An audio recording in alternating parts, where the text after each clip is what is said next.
Zéro millimètre, pas de pluie, ça devient catastrophique. Un climat sec, ensoleillé et chaud, qui n'en finit plus, et impossibilité d'arroser, car il n'y a plus assez d'eau. Je vais perdre 25% de rendement sur 60 hectares. Ce scénario récurrent va s'aggraver. Cette carte représente l'évolution de l'indice de sécheresse des sols entre 1970 et 2055 prévu par Météo France. Les sols seront de plus en plus souvent secs. Or, sans eau, pas d'agriculture possible. Alors comment faire pour malgré tout continuer de cultiver et donc de se nourrir? Bon, voyons d'abord ce qui se passe avec le climat. S'il y a davantage de sécheresse, ce n'est pas forcément parce qu'il pleut moins. Non, c'est parce que depuis une trentaine d'années, en France, il fait nettement plus chaud. Dans la dernière décennie, plus d'1 degré de plus que la température moyenne enregistrée entre 1961 et 1990. Or, plus l'air est chaud, plus il a besoin d'eau pour son équilibre. C'est physique. Avec un climat tempéré comme en France, cela accentue l'évaporation de l'eau des sols. Autre conséquence, la pluie a davantage tendance à tomber en hiver. En plus, comme il y a plus d'eau dans l'air, il y a plus d'épisodes de pluie intense. Et ce phénomène accentue les longues périodes sans pluie et les vagues de chaleur. Tout cela menace notre production de nourriture. Des chercheurs ont fait le calcul à l'échelle de l'Europe et ont trouvé que les pertes agricoles liées aux vagues de chaleur et aux sécheresses ont triplé au cours des 5 dernières décennies, passant d'environ 2% à 7% entre 1991 et 2015. Que faire pour limiter les pertes? Regardons comment les agriculteurs travaillent. 5% d'entre eux pratiquent l'irrigation, tandis que 95% dépendent complètement de la pluie. Or, avec les sécheresses plus fréquentes, l'irrigation risque d'être amenée à se développer. Mais pour irriguer, il faut des réserves d'eau. Ce sont notamment les cours d'eau, les barrages, ou les nappes souterraines alimentées par les eaux de pluie. Sauf que, quand il ne pleut pas du tout pendant longtemps, ces réserves sont à sec. Alors, pour contourner ce problème, une solution est déployée.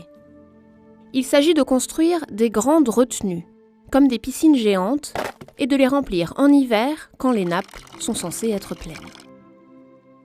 Quand vient l'été, ce stock d'eau est utilisé pour irriguer. Dans les Deux-Sèvres, la construction d'une dizaine de retenues est à l'étude. Mais elles sont controversées, et ce, pour 2 raisons principales. Pomper l'eau en hiver reviendrait à maintenir les nappes souterraines à un niveau bas toute l'année et à fragiliser les milieux aquatiques qui sont reliés à ces réserves, dont le Marais Poitevin, la 2e plus grande zone humide de France. Ce qu'on voit à ce niveau-là, en fait, c'est la limite entre la tourbe et l'argile, entre cette accumulation de matière végétale et ces sédiments d'origine marin. Et jamais, l'eau à cette saison ne devrait être en dessous de ce niveau de tourbe. Dès lors qu'on est au niveau de l'argile, ça signifie que la végétation en surface ne peut plus s'alimenter par simple capillarité.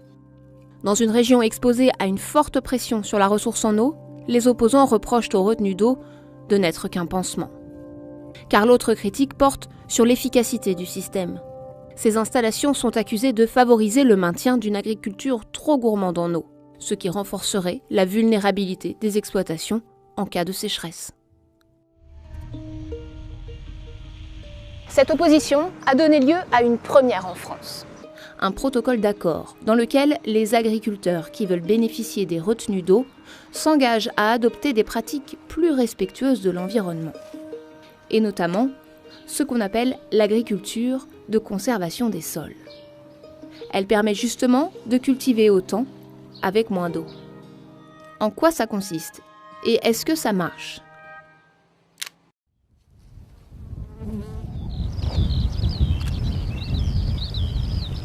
Là, ils sont heureux. Florence Richard pratique l'agriculture de conservation des sols sur une centaine d'hectares.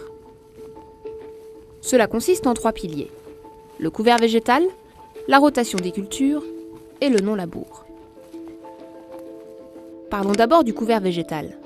Cela veut dire avoir des plantes dans les champs presque toute l'année. Et rien que ça fait baisser la température des sols. C'est comme si on portait un chat de poux dans le désert, ça nous évite d'attraper une installation et ça descend la température. Et là, c'est un petit peu le cas également sur le sol. Il y a donc un premier effet, c'est que les végétaux font de l'ombre. Le deuxième, c'est que la couleur claire des feuilles renvoie les rayons du soleil davantage que la terre nue, plus sombre. Et ça aussi, ça aide à garder les sols plus frais et donc à limiter l'évaporation de l'eau. Deuxième pilier, Du blé, de l'orge, ces plantes qui se succèdent sur une parcelle doivent varier. de la lentille, du sarrasin. C'est la rotation des cultures. Un de ses avantages, lutter contre les mauvaises herbes. Sur les parcelles où l'on sème toujours la même chose, les mauvaises herbes s'adaptent et peuvent proliférer. En variant les cultures, leur développement est perturbé, Ça, c'est une plante indésirable. mais pas assez pour se passer complètement d'herbicides. On en a besoin pour certaines choses, mais pour d'autres, on peut diminuer ou s'en passer. On a de l'observation et c'est en fonction de la cible qu'on adapte notre dosage. Le labour permet aussi de maîtriser les mauvaises herbes. Mais ça, Florence Richard veut l'éviter absolument, car le non-labour, c'est le troisième pilier de l'agriculture de conservation des sols. Ça, c'est un champ labouré. La terre est retournée pour préparer le sol au semis. Quand on ne laboure pas, il faut semer là-dedans.